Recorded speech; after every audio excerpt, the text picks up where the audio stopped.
Hello and welcome to another episode of the Formation Lap. Coming up on the show, a full debrief of what was a very dramatic weekend on the Gold Coast. We'll speak to our winner, Chaz Mostert. Plus, we'll look ahead to everything that's going to happen at Sandown for the semi-finals. It's a big hello and welcome to Mark Scaife, who joins me. Hey, Jess. Mark, good to see you. Well, Chaz Mostert has all the momentum heading into the semi-finals of our brand new final series for Supercars. He clean swept racing on the weekend at the Gold Coast.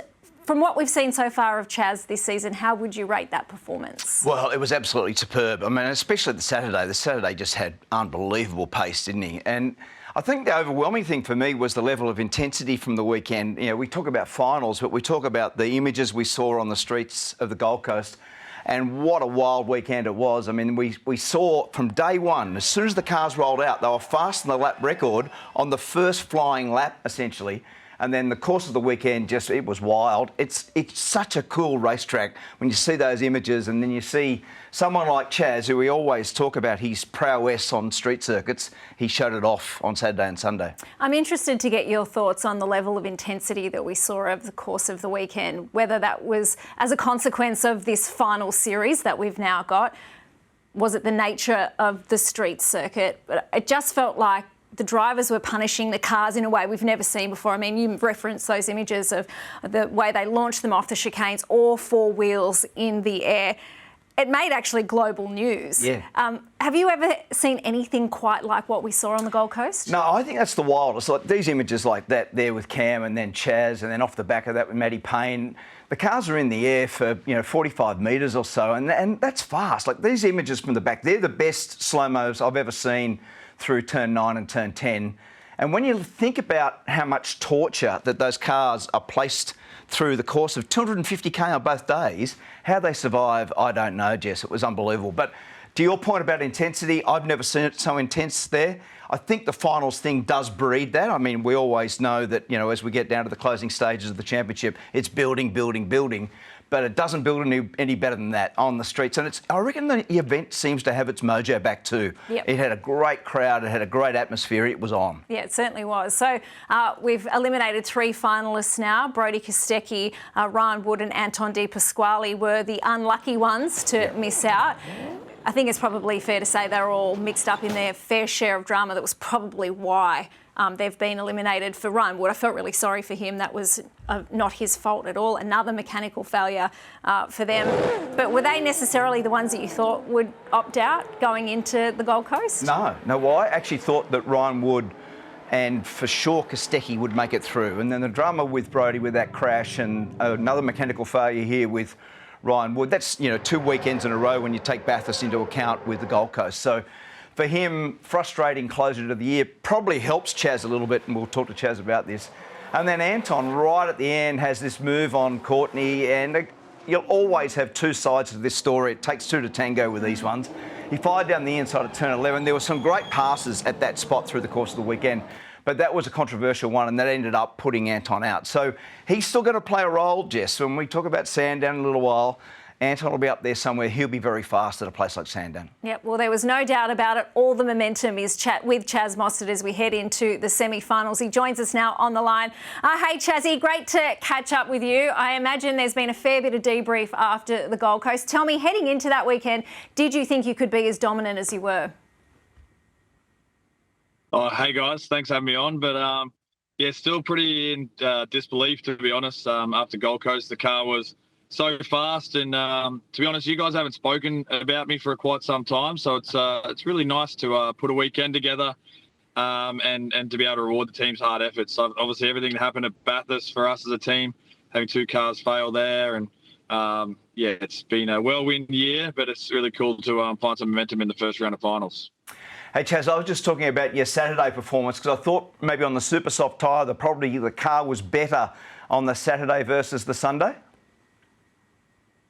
Yeah, the Saturday car was something pretty special. That's probably one of the best Gen 3 cars I've ever run. And super soft coming off last year was really one of the tyres we worked really hard on and we weren't confident with. But it's really funny how much 12 months really makes a difference. But then, so yeah, Saturday car was special. It had amazing pace, could do pretty much anything I really wanted to do with it. And then Sunday, I think because we thought we had such a good car on Saturday, we probably didn't chase the car enough on Sunday, but saying that it was still still in close enough to Brock to be able to push him all the way. And then obviously the team did a stellar performance in the pits, and those guys got us the race victory on Sunday. You also did a stellar job in the pits. It was on Saturday. All the chaos was unfolding and it looked like you were going to get boxed in. Kai Allen was right in front of you and you had to do a bit of dodgem cars to actually get out into the fast lane. Just talk us through what was going through your mind in that moment. Well, yeah, it was one of them ones when you get released, you want to try and get to the fast lane as fast as possible. So obviously getting blocked in there, I kind of was still running into the back of Kai a fair bit, just making sure I can get my car into the fast lane. But then I was also worried about trying not to damage my car too much trying to do that. So once we had that safety car and got the guys to check the car on the fence, I'm glad I heard that it was all okay. And but yeah, it's always the thing at surfers. It's so tight down that end of pit lane. Kai couldn't have done anything different, and all the guys probably still pretty amazing. No one actually had a complete damaged car out of all that. You put on some ripping passes. We're seeing some images there through the chicane, but those passes down into turn 11, they were really high-level ones, mate. Yeah, it was kind of one of the only places you could really have a crack or except have a bit of overlap in the last corner. Turn 4, because of the new surface, the brake zone was quite short, so there's really high risk at turn 4, where 11, if you got the beach chicane right and good run, you could really send it off into there. So yeah, glad Saturday car was really good and it had really good stability and was able to really send it in there and brake later than Cam and Brock. And then Sunday was just a little bit tougher. So we had to try and win that one on strategy, which, like I said, the team did an amazing job.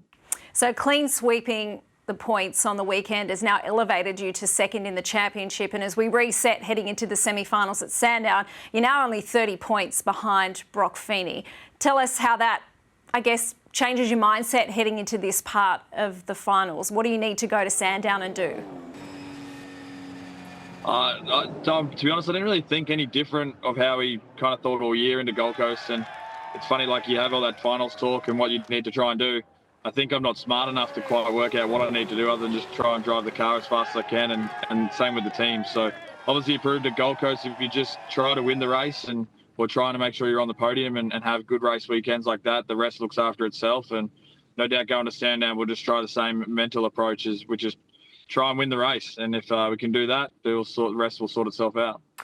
So will Ryan play a role now, Chaz? I mean, I thought one of the things that was really important was the fuel economy obviously was really good with the strategy play on the Sunday. So that bodes well for Sandown. The second part is you're the only single car of the top 7 in the final system now. So will Ryan be able to play a role, whether it's giving you a tow in qualifying or maybe because of his pace he's going to be up there in contention somewhere, he might be able to help you out from a race perspective? Yeah, not too sure how that will kind of all work out. Like at the end of the day, Ryan's still running his own races and wants to get his own good results as well. And the biggest part that we can probably really work as a team on now that the unfortunate situation with Ryan out, which is still pretty hard to kind of take because he's been definitely not only form guide in the field, but even in our team this year, how he's been qualifying and what he's been doing on that soft tyre has been really pushing me along. So I think the biggest thing he'll be able to help is he'll probably just be able to really give me a lot more feedback and our practice plan and qualifying and make sure we're really rolling 2 really strong cars. And I think the last couple of rounds have worked really hard on that, where this year we had a lot of focus on, especially on the 25 side of the garage, just really doing a lot of development work throughout the year. Unfortunately, using some of the rounds as that process to try and make sure we find the best car that we can put forward for certain different tracks. And I think it really bode well for where we got into Bathurst and also here at Gold Coast. So no doubt that's probably going to be the biggest strength, is just probably being able to focus a little bit more on how he can try and support me through those practices and qualities with his feedback. In terms of car speed, what are you anticipating? What sort of the marker or the other circuits you might use as a reference heading to Sandown? It's quite tricky. I think you still have to look at some similarities to Gold Coast, but then the hardest part about Gold Coast on the last race weekend was the new surface really spiced the lap times up and also how the car was handling. So I'll probably look a bit back towards Townsville as well. Like Sandown's probably one of the oldest bitumen surfaces we go to now, which is the lowest grip, and you really need a car that works quite well there. So we'll try and keep a very similar balance to where we have and work on the same strengths and weaknesses. But probably don't expect too much tuning for our super soft car, but the soft car, we've still got to try and chase our tail a little bit there. So we'll just see how we go. You can predict everything you want for the next race weekend. And the good thing about supercars, it's always keeps you guessing. One weekend you're on, some weekends you can be off. So we'll just try to keep the consistency and see what we can do. Well, you're definitely on, and we hope the run continues for you at Sandown. Thanks for joining us here on the Formation Lap, Chaz. We'll see you down in Melbourne. Thanks for having me, guys. And here's confirmation of what the championship standings look like, with a total reset heading into the semi-finals. As you can see, Brock Feeney still holding position 1. It's only 30 points, though, between he and Chaz Mostert. There's 102 points from 1st to 7th. Will Brown, Kai Allen and Thomas Randle sitting there on the elimination line. So even more to play for as we get to Sandown, Mark Scaife. The intensity is set to go to a whole new level. We cannot wait for that to unfold. Coming up next here on the Formation Lap, we're going to catch up with Thomas Randle as we preview exactly how the semi-finals will play out at Sandown as we head to a very quick break. Here's what's driving the desire to win a championship for our contenders this year. It'd be unreal if I could become champion. That's obviously why I do it, right? Go racing to win races and, to become the champ. So, been trying a long time. Hopefully this is the year. The fuel for me to try and win a championship is no different than looking out of my visor and being in control of that race car and trying to do the job for all the amazing guys and girls back at Walkinshaw and Gritty United and all our sponsors. But then also there's the fans. You're not just doing the job for yourself, you're doing it for that fan base, and which is really your family at the end of the day. So I really hope for all those people that support me that we can try and get the chocolates. It's been the ultimate goal for us ever since we came into supercars. It's what everyone wants to achieve, and it's a long year of trying to build the points up. I'd be pretty damn pissed if I said I didn't want it. Jamie Whincup has won his 7th title. I remember watching Jamie Whincup and all those guys, and as a kid, and thinking, wow, this is so amazing, and watching your heroes, and now to be a Supercars champion is amazing, but I want to back that up. It's winning one championship would be fantastic, but going back to back and trying to win multiple, and Bathurst, I haven't done that yet. There's a lot that I still want to achieve. It's all I really think about. It's all I have. I think when I look at other people, they got a lot of other stuff going on, and for me, it's my whole life is racing, and it means everything to me. It's what I've worked towards for so long, to put myself in a position to fight for championships. And everyone says you got to lose one to try and win one, and I feel like I've been pretty close the last couple of years. Obviously 23 was pretty awesome in my second year to be right in the fight towards the back end of the championship, and then last year I was hammer and tong with Will all year, and yeah, seeing him celebrate, I was envying him celebrating on the Sunday.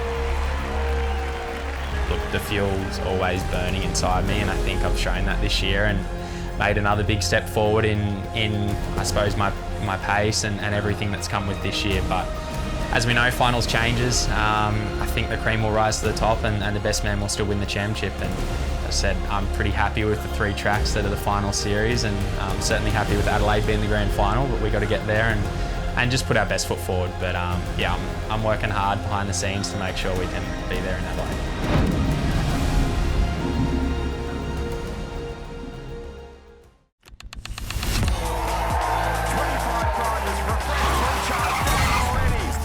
The 2026 Supercars Championship calendar is finally here, with 14 rounds kicking off at SMP Feb 20 to 22nd. Oh my goodness, it's been a change. Whatever happened to you after SMP, Cam? Come on, mate. And with the debut of a new manufacturer too joining the series, we're throwing the gates open for everyone for free on Friday. Then it's the world stage for the Australian Grand Prix from March 5th to 8th. Watch out for Matt Payne, mate. Kiwis, we heard you. We're coming back. Back to back. That's it, our first New Zealand double header. First at Taupō on the 10th to 12th of April, and then down to Christchurch on the 17th to 19th. Then we're over the Bass Strait and into Symmons Plains for the 22nd to 24th of May. Oi, Randle, watch out for that line, big fella. Then we trade the cool for the heat in Darwin on June 19 to 21st. Hopefully not too much heat, champ. Then we head to the far north for Townsville from July 10 to 12. Hey, good's Townsville, eh? It's been good for us, eh? And a new name gets added to the winners list in Townsville. Then we head out to the Wild West, Perth, from the 31st of July to the 2nd of August. And then we're off to Queensland Raceway on the 21st to the 23rd of August. Home track advantage. Now that's the Sprint Cup wrapped up. Now we head into Enduros at the Bend on September 11th to 13th.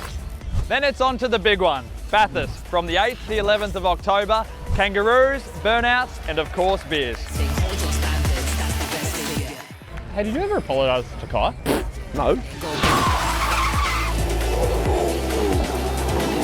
And then, well, we're here. Where we hit the streets of Surfers for the start of the finals. And the eliminations begin. And then we head to Melbourne for the second time for the Sandown 500. Then it all wraps up for the grand final in Adelaide. Where we crown our champion. It's heating up. And we can't wait. See you in 2026. See the potential. Instant influential. Welcome back to the Formation Lab. It's official, 14 rounds for the Supercars Championship in 2026. We could be out of a job after that performance from Brody Kostecki and Cam Waters. They were red hot. A double header, of course, in New Zealand, which I know there is no one more excited than you, Mark Scaife, heading to New Zealand. My New Zealand criticism is just a bit of fun, Jessica. It's not a big thing. It's not a big thing. Well, I'm the #1 ticket holder for racing in New Zealand. I love racing over there, so I can't wait to get to Christchurch. But it's great to hear also that the Sprint Cup, the Enduro Cup, and of course the final series will be back next year because it's already added so much and we're just getting to the best bit. Exactly. And 14 rounds is excellent to expand the series. As the guys said, we've got Toyota straight away at the start and we've got the fan-free Friday on the way into Sydney Motorsport Park. So all of those, they're great initiatives. And of course, Mark, the only place to see it all live is Fox Sports. That's right. Every single round right here on your home of supercars. But of course, we're all getting really excited about the semi-finals, which kick off next at Sandown. So here's confirmation of the race format. Big day of practice on Friday. And then we've got two 250-kilometre races on Saturday and Sunday. We're running the dual compounds as well. So we'll have a super soft tyre for Saturday and a soft tyre for Sunday. And that's been working really well this season. What's been your appraisal of the way that people have gone about that this year? Well, it mixes it up, Jess, and that's the really good thing about it, because we've seen some guys good on the softer tyre. The 25 spec tyres worked really well. It's actually it's more resilient, it's more robust. So we're going to see some differences from day to day, but we're going to see some intensity because getting through in qualifying is going to be pivotal. The whole thing about qualifying at Sandown is going to be really important. Yep, the pressure is on. 7 will become 4. Thomas Randle, I know, is looking forward to getting to Sandown. He was the 7th qualifier to make it through to finals, and he's on the line. Hey, Thomas, just tell me the emotions of Sunday afternoon, getting through what was such a chaotic weekend, knowing that you were the 7th qualifier, that you were through to the next round of finals. Yeah, g'day Jess, g'day Mark. It's hard to describe what that pressure was like on Sunday. And I went into that round not in the 7, and I woke up on Sunday also not in the 7. So I knew that qualifying was going to be so important. And like you both just touched on, qualifying at Sandown is very important, but it was crucial on the Gold Coast. And with the way that we do the qualifying formats now, or for these rounds in particular, with the knockout 18, then you knock out the next 8 for the final 10.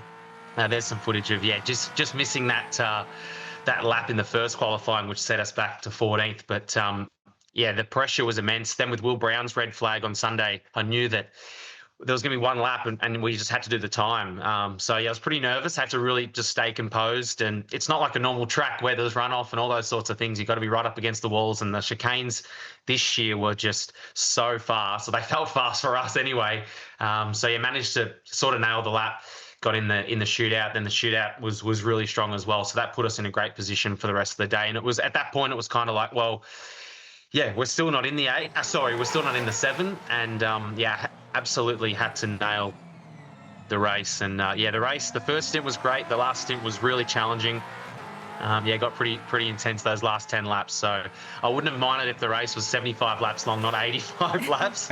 But we just scraped through it. It's one of these things, right? It's balancing aggression versus being conservative. And we've seen, I've had penalties this year, and there's times in those races I had to be, not aggressive to not risk a penalty. And those are the sorts of things that you need to do to make sure that you progress. And yeah, we're in the final 7. It's pretty exciting. Sandown's going to be a whole nother challenge, but it is the same format, exactly the same format as Gold Coast. Those qualifying sessions, it's way more intense than the normal 30-minute ones. We were just talking about the intensity because it has been really wild from the time that the cars went on track at the Gold Coast. What about what happened with Kai Allen and the redress and the bump into the last corner? How was that all unfolding? I was listening to you on the radio. You blew up pretty much straight away as soon as that happened. Yeah, I mean, Kai obviously had fresher tyres. I think he had a 12 or 16 lap tyre advantage. I was pretty much on the edge of adhesion, and right at that point of the track, you know, for the right left-hander, so the car's sort of rear locking, it's already dancing around, and yeah, he didn't mean to do it. He actually, first thing he did out of the car after the race was apologise, and then I scraped the wall out of turn 2, and that's how Kai got the run on me. At that point, I actually knew that Anton had the penalty, so yeah, I didn't have to finish in front of him. I should have stayed in front of him, but that was my mistake at turn 2. The right rear was a little bit banged up, I got to say, after the hit with the wall, but yeah, so that was all, yeah, that was very nice of Kai, and I just said, yeah, look, you had fresher tyres, but yeah, accept his apologies. So it's like I said, very intense. That's the most intense it's been, and about 20 minutes after the race, you guys were there, it rained. So the last half an hour of the race was so humid in the cars. I spoke to Cam, and we both said that was one of the hardest races, excluding Bathurst, that we've done physically. Just listening into the radio in that moment as it was all unfolding with Kai, you blew up, but the team were really focused. They just kept you on task and said, yep, mate, 9 laps to go, whatever it was. And there's obviously a lot of information and a lot happening in the closing stages of those races. And we've seen that quite a bit through this year. Just tell us about how important it's been to have, I guess, that firm focus on the other end of the line, keeping your emotions in check and making sure that you can compute all the information that's coming to you so that you're able to finish exactly where you need to make sure you can progress. Yeah, it sounds easier said on paper, but no, it's really important. And Stucky's been great this year, and you know, there's been times that we've needed to work on that communication, but that's where it's critical. These last 3 rounds, especially trying to progress. Sandown, like I said, it's going to be so intense. So yeah, those last 10 laps, just trying to, I guess, calm me down. It gets pretty hot-headed as drivers, so that was important. And yeah, we progressed, which is the main thing. Hey, you got fond memories of Sandown, first podium there with Lee Holdsworth. What do you think in terms of form leading in there? Will your cars suit the place, and what's your strategy, you and Cam? Because you're going to have to think about, in qualifying in particular, maybe giving each other a tow and being able to get through the qualifying format. Yeah, the tow, I think it's going to be really important if it's dry, of course. Last year, the qualifying was wet. I felt our cars weren't too bad in the dry. We didn't have good qualifying in the wet, unfortunately, but yeah, tow will be important. I think with the different track surfaces at Sandown, it's so bumpy there as well. Just having some good rear tyre life will be important, and having good rear stability. Like you said, we've got the 2 different tyre compounds across the 2 days. So how you set the car up on those tyres, that's going to be important, because we do get a little bit of a balance shift. And yeah, depending on what you have for tyre-wise for Friday, you might not experience a super soft until qualifying on Saturday. So that makes it really challenging. Thomas, what's it going to take to be in the Final 4? Win a race, Jess. Win and you're in. That's the philosophy heading in. I mean, we saw that was actually the thing that brought a couple undone on the Gold Coast. Are you brave enough to actually really chase that hard on Saturday or Sunday? Yeah, I think so. I mean, I'm yet to win a race in supercars, so there's no better time to win than right now. I think, you know, the walls aren't as close at Sandown, albeit there's not much runoff there. Yeah, got to be really aggressive at the moment. Similar to Gold Coast, we've got nothing to lose. We're in the 7, we're not in the 4 yet. So the points are so close. It's 30 points to the top 4. But yeah, sounds easy, win a race and you're in. But we know how competitive this year has been in particular. Well, we're wishing you all the best heading to Sandown. We'll see you there. Thanks, Thomas. See you there, guys. Appreciate it. Cheers, mate. I like that mindset. I like the way that he's chasing it hard. Win and you're in. We saw that. I mean, Brody Kostecki and Ryan Wood were both saying that explicitly on the Gold Coast, and it didn't obviously come off for them. But he's never won a race. So, as in Thomas's words, now is the time. Are you brave enough to predict what the Final 4 might look like by the end of Sandown? No, I'm not, because it will be chaos. I mean, there's going to be lots of stuff play out. I think Feeney's got to be there, Payne's got to be there, Mostert's probably the favourite leading in, and then that 4th spot, I don't know. Why do you say Mostert's the favourite?